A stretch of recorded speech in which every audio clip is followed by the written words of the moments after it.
Hello, everybody. George Bennett here from South Africa, Cape Town. Hope everybody's doing fantastic.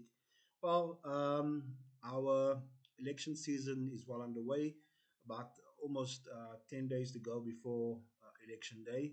And as you know, the day grows closer for us all to go and make our selection. More all importantly, choose who the leadership is that will govern us and as a people. I felt it was important for us to reflect a little bit on the week that has been, weeks that have been, conversations that has been held, at the highest level of the political reality. We have probably now digested countless hours of television debates, of radio debates, and have read manifestos, and have gone to countless hours of understanding what the political offering or value proposition is, if you like, for the electorate. Now, for many of us, this is not our first election. It's probably our third election, fourth election. For some, even the fifth election. Those who were born past 1994 mark. But South Africa's elections is uniquely special because it was birthed from a very contesting conversation and negotiation to determine a new course for the country. Everybody understands very well the historic context of our founding fathers of our democracy, Nelson Mandela, Walter Sisulu, and all of those stalwarts who, at best, put their lives at risk to ensure that this country takes a very different direction in terms of where it grows, including the populace, and prescribing rights to people to allow us to have a very different societal system than what we had before.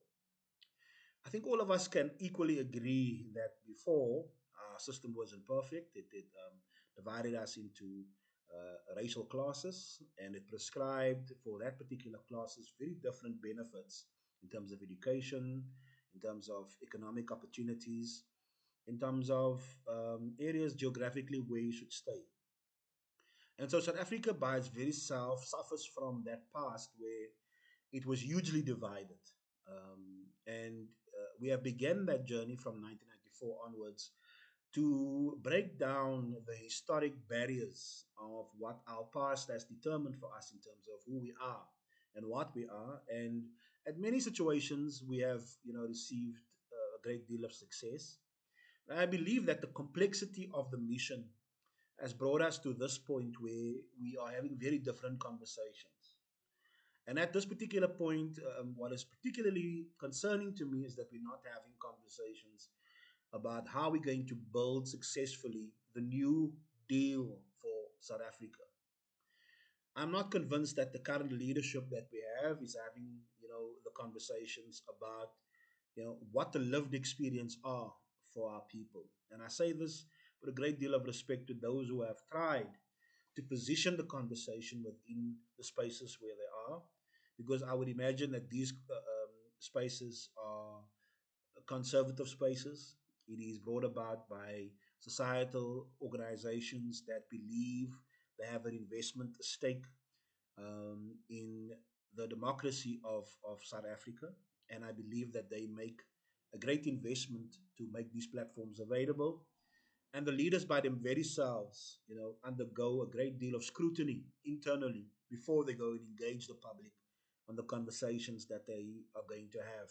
And by no stretch of the imagination saying it's easy to have these conversations, to have conversations about economic inclusion, to have conversations about racial discrimination, about apartheid spatial planning, all of these consequences of a segregated system, that has transpired over a long period in South Africa and is impacting people even until today. So, if we look at the historic context, we all understand why it's important for South Africa to focus on a very different societal deal, a deal that includes more people and not exclude people. And I believe that because, this task is so difficult, perhaps we have decided, as a society, to take the easy road. Um, Instead of dealing with the structural barriers in our economy, we decided to legislate certain empowerment laws that prescribes to companies how they're supposed to determine equity. And for a long time, the understanding was if we bring people of color and diversity into the space, that by itself will unlock some potential in terms of their ability to have sustainable business and to have sustainable footprint in these sectors, and then bring by themselves other people in, people of of color into those particular spaces like mining and energy and telecommunications and retail, etc., etc. But equally so, when we look at the the macro and the micro conditions of South Africa's economy by its very self is subjected to the global economy. It's not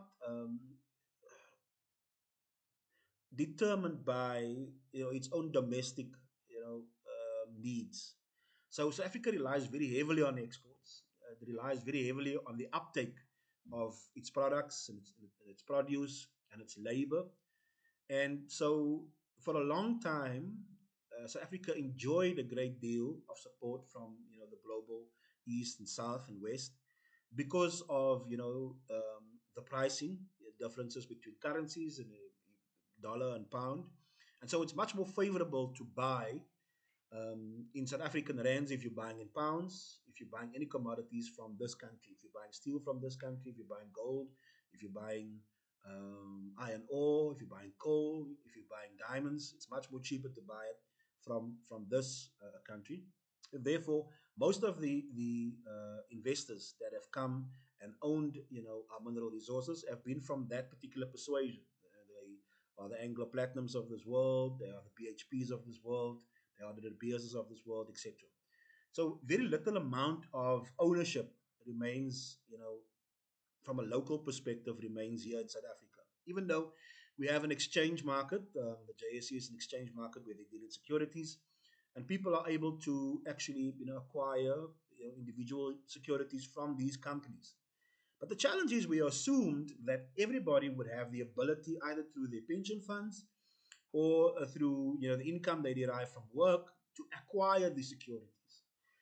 And unfortunately, the reality is now that we have jobs that are available that are fiercely against offering these benefits like pension funds and above minimum wage salaries. In fact, you have seen a reverse in the trend of salaries in terms of cost per hour and the labor availability. So by its very self, what creates unemployment is this vast degree of availability of labor versus the amount of capital that is looking to hire labor. So, an environment we all know where something is in abundance and the purchaser, that wants to buy or acquire that service, is a minority, the prices will come down significantly.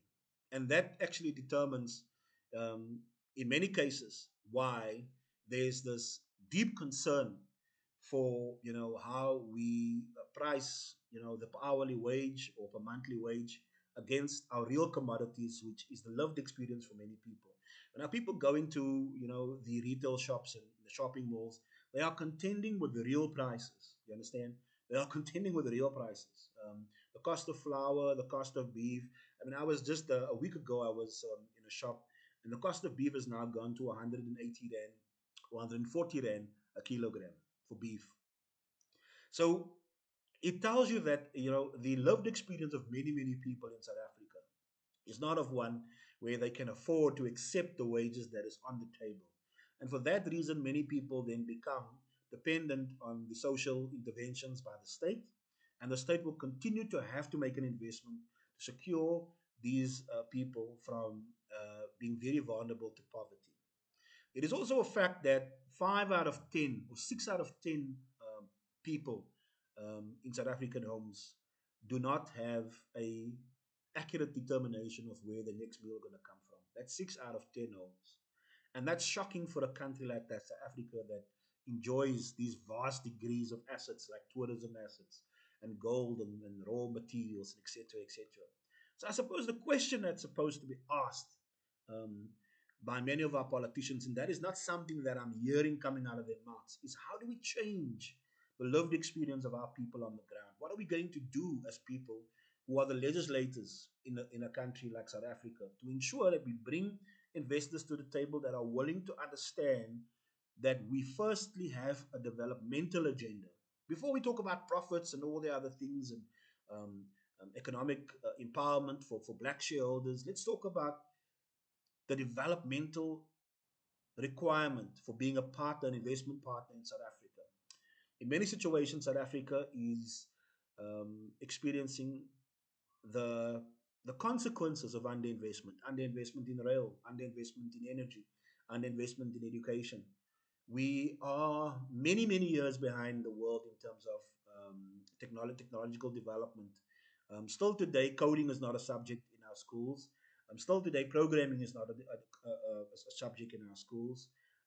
And, you know, the idea of supporting entrepreneurship is not something that is widely supported by the banks, the commercial banks, because they haven't given us, a commercial product that speaks to the need for capital versus managing the risk of defaulting.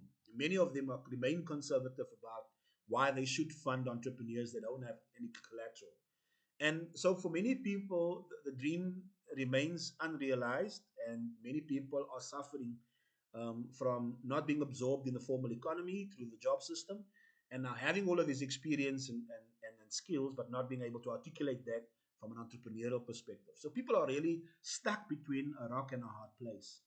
So, they look to leaders in politics with a great deal of expectation for good ideas. And to tell you the truth, I'm not convinced that the ideas that have come from the current leadership in politics have been forthcoming. Nobody has an answer for what education is going to look like in the next 5 years. Nobody has an answer for what health is going to look like in the next 5 years, what crime fighting is going to look like in the next 5 years. We are still trying to, put more bodies, in front of problems, and that's not the solution. Our solution isn't to actually, give more people the responsibility of addressing the problem. I think we must understand the root cause of the problem. Why is infrastructure being destroyed by our people? Why are our people committing crimes? Why are people, committing, these violent crimes against each other? What is wrong in the societal fabric that we have a great tolerance for pain and trauma, and we have an indisposition, for being friendly towards each other. We gravitate so easy. Our default response is to, respond with hostility. Even if we watch the debates, there's no decorum amongst these political leaders. They don't give each other a chance to speak. They're very disrespectful in terms of how they present the facts. They don't even understand that they are in a live setting where millions of people are watching them. So, for me, as a voter and as a person who's part of society, I can tell you this much, that I have not been impressed with, the current offering of leadership that is coming from the political economy. And I'm not convinced that we are going to get the leadership that we deserve in this country. It saddens me that we are going into our probably sixth, seventh administration with still unanswered questions, with still so many questions rather than answers. But I believe that the strength lies in our civil mobility. And I want to make a call to everybody who can view this video, to share this video, and to make it known amongst the people that you know that you have the agency to enforce change. And how do you enforce change? By organizing yourself in an NPO, an NGO, becoming a member of a society, and taking an interest in what happens in your community. Not just to decide to respond to something because you have become a victim of violence, or your children is on drugs, or you have become a victim of abuse in some way, but to genuinely show that you have an interest, a vested interest in your community, because we stay in our communities. The unfortunate reality is all of these, advertising and rhetoric will stop after elections. They will disappear. They will retreat to their various quarters to reconcile whatever vote is there for them, and they will forget about us. We will remain in our communities, and therefore it is our responsibility to make sure that our communities work. And we must force them to have that conversation with us. That we are not just here for political seasons. We are not here just to be given food parcels and t-shirts. We're actually here because we have the respect and the knowledge of our community, and we have the best interest of our community at heart. Our children lives in this community. So when we want our streets to be safe, it's because our children is there. If we want our schools to be safe, it's because our children are there. Our mums and our dads use the public transport system to get to work. So if we want that to work, it's because we care about them. There's no devious agenda behind why we want certain things to work. We are interested in this country because we live in this country, and we are not going to leave the country and talk from foreign borders about how conditions are in South Africa. Not all of us have the means to leave. So some of us who are stuck here, we have the responsibility to make the country work. And so if you are a leader, please be mindful of the fact that when you take the stage, understand that there's very little that you know. You've taken a snapshot of society and you're going to talk on that. So talk with empathy, talk with grace, and do not feel that you are above the people. Nobody is above the people. It is the people who will govern. And I believe that we need to return the agency of our people and ensure that we don't forget what happened under apartheid. The apartheid system was a brutal system. Um, it discriminated against people in all forms and facets. The reason why we have so much socioeconomic inequality is because of apartheid. We can't deny it. We can't deny it. Um, the signature and the hallmarks and the footprints of apartheid still lays very fresh in the minds and in our neighborhoods, and how we are geographically separated from resources and opportunities. It is because of apartheid. And do not, begin the conversation by saying we need to be silent about apartheid. We need to acknowledge our past, but we must make a concerned effort to develop strategy and have conversations as partners together. As partners together to build a new future. If we're not having the conversation together, then what are we talking about? Thank you.